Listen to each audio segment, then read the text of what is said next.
Are your Dungeons and Dragons encounters feeling too easy or too difficult?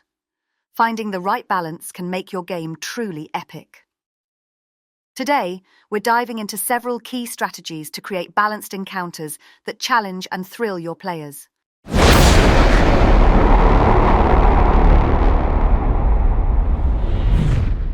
Welcome back, Dungeon Masters.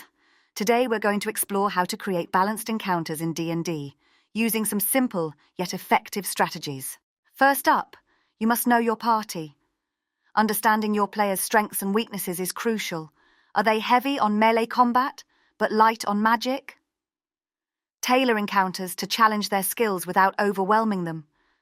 For instance, if your party lacks strong ranged attackers, encountering a few archers or spellcasters can provide a new challenge. Conversely, if they excel in melee combat, introduce creatures that use hit-and-run tactics or have special defenses against melee attacks. Here's an example. Suppose your party consists of a barbarian, a rogue, a cleric, and a wizard. You might design an encounter with a mix of goblins for the barbarian and rogue to tackle, a hobgoblin leader to challenge the cleric, and a couple of goblin spellcasters to keep the wizard on his toes. By tailoring encounters to your party's composition, you create balanced challenges that engage all players and utilize their unique abilities. If you're unsure what you should throw at the party, ask AI. Now that OpenAI is free to use, give a description of the party, their number and their level, and ask the AI if the monsters you want to use are well balanced. Next, use challenge rating wisely. CR, or challenge rating, is a guideline that indicates the difficulty of a monster or encounter. It helps DMs gauge how tough a monster is relative to the party's level. CR is designed to match the average level of your party. For example, a CR1 monster is suitable for a party of 4 first-level characters. But remember, CR is a starting point. Adjust based on your player's experience and the specific encounter context. According to the Dungeon Master's Guide, to decide what CR to use, follow these steps. 1. Determine the average level of your party. Generally, they will all be the same level, unless you've been playing for a while and new characters have joined the party. 2. Use the table in the Dungeon Master's Guide to find appropriate CR monsters for that level. 3. Adjust based on the number of players and their experience. For example, if you have a party of 4 second-level characters, a CR2 monster is a balanced challenge. For added excitement, include 3 CR1 half-goblins with a CR2 ogre leader. This keeps the party on their toes and prevents encounters from becoming too predictable. Using CR wisely helps create encounters that are challenging yet fair, ensuring your players stay engaged and invested in the game. Manage action economy effectively. Action economy refers to the number of actions each side can take during a combat round. Ensuring the number of actions per turn is balanced is crucial for a fair fight. If your party has 4 first-level characters and they're up against a single CR1 ogre, that ogre will have a hard time keeping up. It will be outnumbered and overwhelmed by the sheer number of actions the players can take before it can take a second turn. Instead, use groups of weaker monsters to balance the fight. For instance, if your party is facing 4 goblins, the goblins can each take an action as your players take actions depending on initiative order. This will balance the action economy between the monsters and the players. Alternatively, you could use a single monster with multiple attacks or special abilities, like a CR1 bugbear that has the ability to attack twice. Managing action economy keeps the combat dynamic and ensures that both sides can participate meaningfully in the battle. Mix different enemy types to create dynamic and engaging encounters. Combining melee fighters, ranged attackers, and spellcasters forces players to strategize and adapt, making the encounter more engaging and less predictable. For a low-level party, you might mix goblins, hobgoblins, and a goblin shaman. The goblins can engage in melee, the hobgoblins can provide range support, and the shaman can cast spells. This variety requires players to think on their feet and use different tactics. Using a mix of goblins, hobgoblins, and a goblin shaman not only offers different CRs, but also allows for strategic combinations. Goblins can swarm and harass the melee fighters, hobgoblins can attack from a distance, and the shaman can support with healing or control spells. This creates a layered challenge where players need to prioritize threats and adapt their strategies. Avoid using too many of the same type of enemy, as this can make encounters feel repetitive and predictable. Instead, combine different types of monsters that are likely to work together to keep your players guessing and engaged. Mixing enemy types also helps balance encounters. If your party excels at defeating melee enemies, adding ranged attackers or spellcasters can provide a new challenge and keep the game exciting. Be ready to adjust difficulty on the fly. Sometimes, an encounter doesn't go as planned. It might be too easy or too difficult for your players. Here are some tips on how to adjust the difficulty during the game. First, you can add reinforcements. If the encounter is too easy, bring in additional enemies. For example, if your players are quickly defeating a group of goblins, have a second wave of goblins join the fight. Second, you can increase enemy HP. If the monsters are falling too quickly, secretly increase their hit points to make them more durable. This can turn the tide without the players realizing. Third, modify enemy tactics.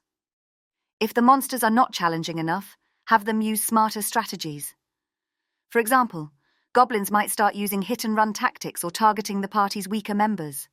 Conversely, if the encounter is too difficult, you can reduce the number of enemies or have some flee. This can prevent a total party kill, TPK, and keep the game fun for everyone. Adjusting difficulty on the fly ensures that the encounter remains balanced and enjoyable, keeping your players engaged and challenged. Incorporate environmental factors. Terrain and obstacles add strategic depth to encounters. Use high ground, cover, traps, and hazardous terrain to make battles more interesting and challenging. For example, high ground provides a strategic advantage for ranged attackers. Archers on a cliff can rain arrows down on the party, forcing them to find cover or use ranged attacks to counter. Cover is another important factor. Enemies hiding behind trees or walls can make it harder for the party to land hits, requiring them to change their approach and possibly move to flush the enemies out. Traps and hazardous terrain can add additional layers of strategy. For instance, a battle in a swamp with quicksand pits forces players to be mindful of their movements and positioning. Environmental hazards like lava flows or collapsing structures can create urgency and dynamic shifts in the battlefield, keeping the players on their toes. Using environmental factors not only makes encounters more engaging, but also encourages players to think creatively and use their surroundings to their advantage. Ensure your encounters have narrative stakes. Tying battles to the story makes them more meaningful. Whether it's defending a village or retrieving a crucial artifact, give your players a reason to fight beyond just survival. For example, if the party is fighting to protect a village from a goblin raid, the outcome of the battle can affect the village's fate, adding emotional weight to the encounter. Alternatively, the party might need to defeat a powerful enemy to retrieve a magical artifact crucial to their quest, making the stakes personal and directly tied to their goals. High narrative stakes keep players invested in the game and provide a compelling reason for their characters to engage in battles, making the experience more immersive and rewarding. Throughout all of this, there is the math behind encounter balancing, as outlined in the Dungeon Master's Guide. Understanding these formulas helps you craft encounters that are challenging but fair. The Dungeon Master's Guide provides guidelines for determining the difficulty of an encounter based on the party's level and size. This involves calculating the total experience points, XP, of the monsters, and comparing it to the party's XP threshold. To start, each character level has a corresponding XP threshold for different difficulty levels: easy, medium, hard, and deadly. Here's how you can use these thresholds. 1. Calculate the party's total XP threshold. Sum the individual XP thresholds of each character in the party. For example, a party of 4 second-level characters has the following XP thresholds: easy, 25 XP per character; medium, 50 XP per character; hard, 75 XP per character; deadly, 100 XP per character.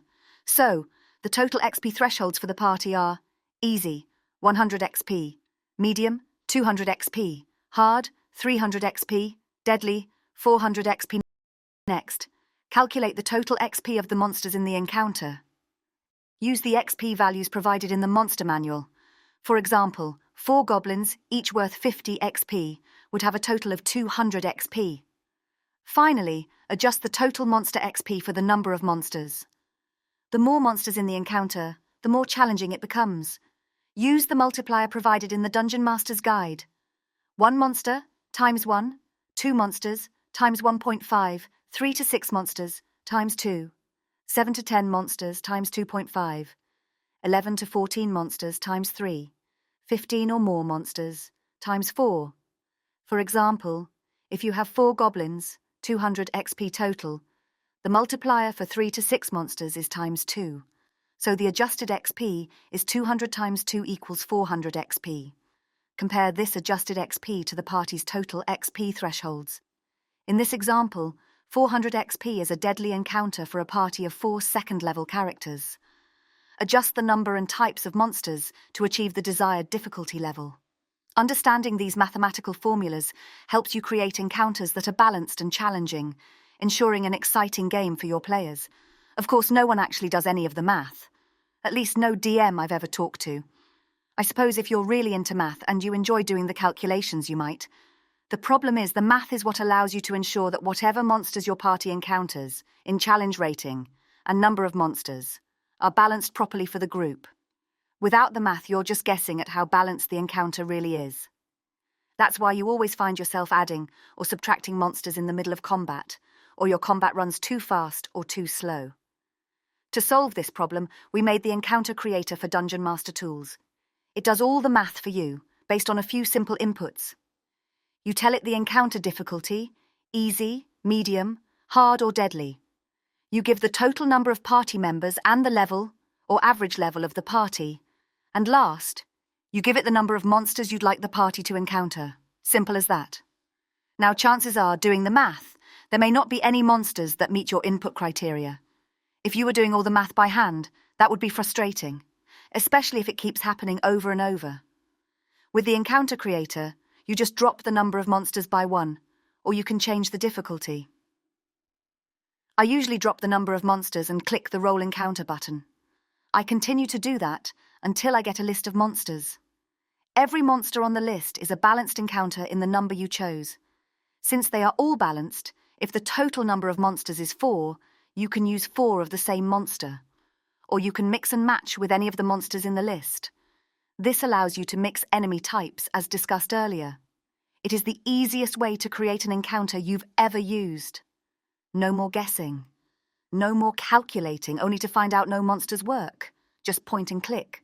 Best of all, it's just one of the tools we've built to help you prep your session fast. There is a link in the description that will give you your first month of Dungeon Master Tools for only $1. So, there you have it, Dungeon Masters. Understanding your party, using CR wisely, managing action economy, mixing enemy types, adjusting difficulty on the fly, utilizing environmental factors, ensuring narrative stakes, and using the math from the Dungeon Master's Guide, either manually or with tools, are all key to creating balanced and exciting encounters. Are you ready to take your encounters to the next level? Try these tips in your next session and watch your game come alive. If you found this video helpful, give it a thumbs up, share it with fellow DMs, and subscribe for more tips and tricks. Until next time, happy adventuring!